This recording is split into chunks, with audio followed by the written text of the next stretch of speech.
So in order to understand photography, I think it's really important to take a look at the history because I think it's really interesting and it also gives you some perspective on why photography developed the way that it did. Now, doing the research for this lesson, I realized it actually went back a little further than I had remembered. The first idea for a pinhole camera was kind of came up with in the time of Plato. So in ancient Greece and in China around the same time, people were kind of imagining doing sort of thought experiments for something that would someday resemble what we'd use hundreds of years later, thousand years later, in the pinhole camera. Now the next step is the camera obscura, and the camera obscura is actually really interesting because it's basically a camera without film. The idea is you've got a wall, so you've got this empty room, and if you put a little tiny hole in the wall, the light will come in from the other side and it will be sort of focus through that hole and then onto the wall on the opposite side. So you can see here that this scene is being reflected on this wall, or sort of focused on this wall through this hole. And this is basically the foundation of photography right here. This is the moment when this came into focus, or, well, really, quite literally as well. The only thing that was really missing was the chemicals for this, and these were discovered somewhere between the year 1200 and 1600. Different scientists at different times realized that there was this sort of group of chemicals that were related to silver, and one was silver nitrate. And this turned out in the end to be photosensitive, and this whole discovery of it being photosensitive was first sort of formulated and organized by a guy named Wilhelm Homburg in 1694. And this is when he realized that there was a, as he put it, a photochemical effect. Now the groundwork was basically laid for photography to begin. So from here, from 1700 through the 1800s, you see kind of a focus on lenses and on sort of bettering this camera obscura over here. So you'd have people putting in a lens right here instead of just a hole. And this would lead directly to the developments that would come in the 1800s. And that development came roaring around the corner in 1826 in southern France. This guy right here, his name is Joseph,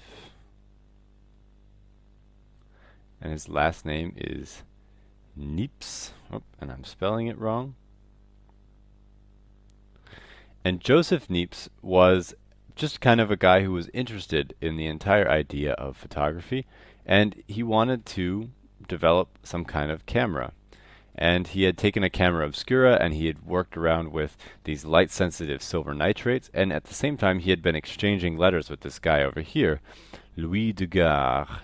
Well, Joseph Niepce was the first person to really come up with a photo, a permanent photo. And that's a really important distinction because a lot of people had made photos, but this was the first permanent, and I'm not spelling it right, permanent photograph.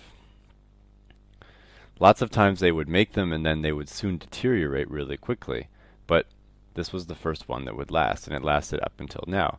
You can see here that you've got some buildings, got maybe a field back here, and if you look really closely, you can actually see that the sun moved so far during the day that it's actually exposed the walls on both sides, so the lighting of the photo is actually a little off.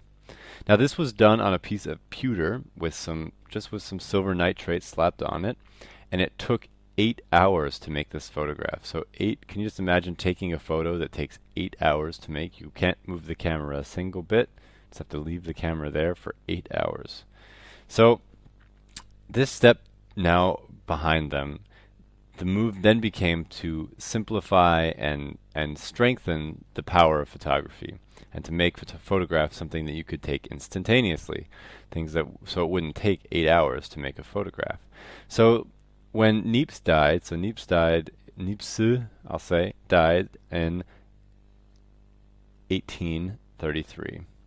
And he passes all of his papers on to Daguerre, who in turn, just 6 years later, comes out with the daguerreotype. And this was a revolution. This was very, very big news because the daguerreotype took the same process and basically made it something that could be done more quickly and more permanently. So instead of taking 8 hours, it would just take a few minutes to make a photograph. And this is one of the first daguerreotypes. It's of a city, obviously somewhere in southern France. And you can see here this guy with his foot up on a sort of pedestal of some kind. This guy's actually getting his shoes shined. And there are lots of other people walking around on these streets, but this guy was the only person to stay still for the whole photograph, the whole time it was being made. And so he's the first photographed human in, well, that we know of at least. So very interesting, you know. Um, so this whole discovery and the release of this discovery really prompted a lot of activity. Now this guy over here, his name is Fox Talbot. Fox Talbot was a British guy, so across the channel, and he had been interested in the idea of photography, or it wasn't called photography yet, but and the idea of capturing images on silver nitrate plates, as they would say back then. And he and this astronomer, whose name was John Herschel, worked together on lots of different things. And in 1839, sort of through their collaboration, John Herschel came out with the glass negative. The glass negative was important because it was a better way of capturing the image, and it was something that would become sort of a standard for some time, for almost really 60 years or something like that. So the glass negative is developed. Get the name down. John Herschel, quite a famous astronomer in his own right, as well as a developer of photography. And then just 1 year later, Talbot comes out with his own process, and it was called the calotype. It was a wet process that had some sort of paper negative. And the thing was, though, that Talbot then, and this was Talbot, we'll make sure we distinguish that. And the thing was that Talbot put a copyright on this, and that is the reason that really the daguerreotype took off, because the daguerreotype was bought by the French government and put immediately in the public domain. That meant that any photographer could use it, and so the daguerreotype basically within a couple months became the standard form of photography for at that time. And the calotype, because it would have been a little bit more expensive and money would have been going to to Fox Talbot over here, it never became quite the hit that the daguerreotype did.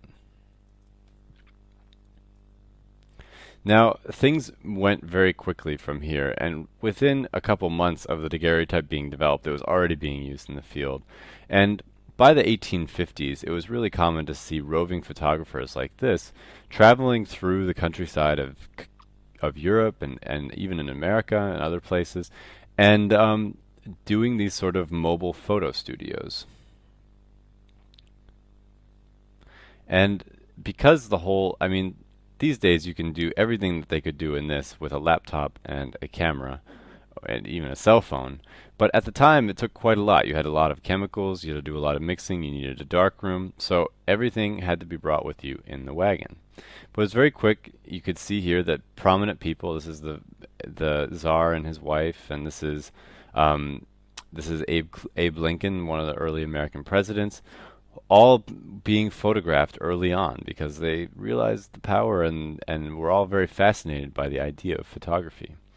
Now, during the 1860s, the American Civil War was photographed by this guy named Bradley, or, well, it was most likely photographed mostly by his assistants, and he sort of took credit for it. And this was kind of more the second incident. The Armenian War was really the first incident of photography being used in war and photographing war. So kind of an interesting note in history. Now, early studios would have looked something like this. So pretty much any time from the 1840s onward, you would have had a big, huge camera. You can see that is a massive camera. And you've got this guy sitting here doing this very sort of stilted pose. And the reason for this is because you've got this piece here holding his head, and this was sort of a required piece of equipment for photographers at the time because the speed of the camera was still so slow. You would have had to hold that pose between 2 minutes, and maybe if your photographer had a really fast camera, maybe 30 seconds. So that's a really long time to hold your head very still for a photograph. So it's pretty amazing. You'll sometimes look in the photos and you'll see that people blinked during the photos or things like that. But this piece of machinery here on the back, this sort of stand, is meant to secure the head, and it's often hiding behind the person in the photo. You don't usually see it when you look at the actual photos. But this is how people adapted to the technology. As it progressed, though, things got better, and they didn't have to use that anymore. Now, here is really where that step takes place, where things really got a lot faster and really changed a lot. 1870s, the dry plate comes out and becomes really popular. Instead of having wet plates of copper or things like that that you had to put inside of a camera, or like a pewter plate or something like that, you would just have a dry piece of emulsion that was sort of like the film that you would be used to but on usually on like a hard plate, not on something that was soft. Now in the 1880s, Kodak really made some big steps in the technology and really kind of came out with some things that would really forever change photography. In 1884, George Eastman develops a dry gel on paper, and so basically sort of the predecessor to the film that we would be using 50 years later. In 1888, they came up with this slogan right here, which I think is just great. You press the button and we do the rest. And they used to send cameras to their customers with 100 photos in them, and then the person could run around and take photos of all they want to their heart's content, and then send them into the Kodak factory, which looked something like this, get it developed, and they would then come back as photos. And you can actually see here part of my family. This right here is my great-great-great-grandpa. They would make photos of each other, and so there's all these great old photos from this time that were all probably most likely taken on Kodak cameras. 1924 was important because Leica came out with the first 35 millimeter camera. 35 millimeter camera really revolutionized photography in some pretty fundamental ways. The reason is because before this, cameras were just so big and heavy, it was really hard to take them out and capture things in the way that you would experience them. And so you can see here, for example, this image from D-Day in World War II. This is sort of the style of photography that 35 millimeter allowed for. People could bring a camera with them and shoot something running along with the action, and the camera was so light and small that you didn't have to even have a tripod, and it was fast enough that you could really take a lot of new innovative photos. After World War II, things really changed a lot, and this is where things really kind of blasted out of the gate. The first SLR came in 1949, so this is a single lens reflex, and we'll explain what that means later, but this is a very special kind of camera that really kind of has become the industry standard for professional photographers. Also, the first digital image. So this is actually a scanned image, so it's not from a digital camera, but it is first digital image right there. So from that moment on, photography really made a lot of leaps and bounds very quickly. In 1963, you get the Polaroid camera. In 1985, you got autofocus, which really changed the way cameras worked with consumers and really changed the kinds of cameras that consumers were buying. From there, you then moved into the 90s, and it was definitely the beginning of the digital age. You can see this NASA experiment up here. This was a press camera that was being experimented with. You can see it's like carrying a massive computer around. And then there were some early attempts at consumer cameras as well. And that brings us to now. That brings us to the almost now. In 2004, Kodak stopped making film cameras, so they started switching over to digital cameras like this one right here. Cameras got to be a lot bigger, took a lot of different directions. You can see here the mirrorless sort of wave of cameras that came in 2011. And the DSLRs also got very big, very expensive, and started making video. So that is sort of the story of photography.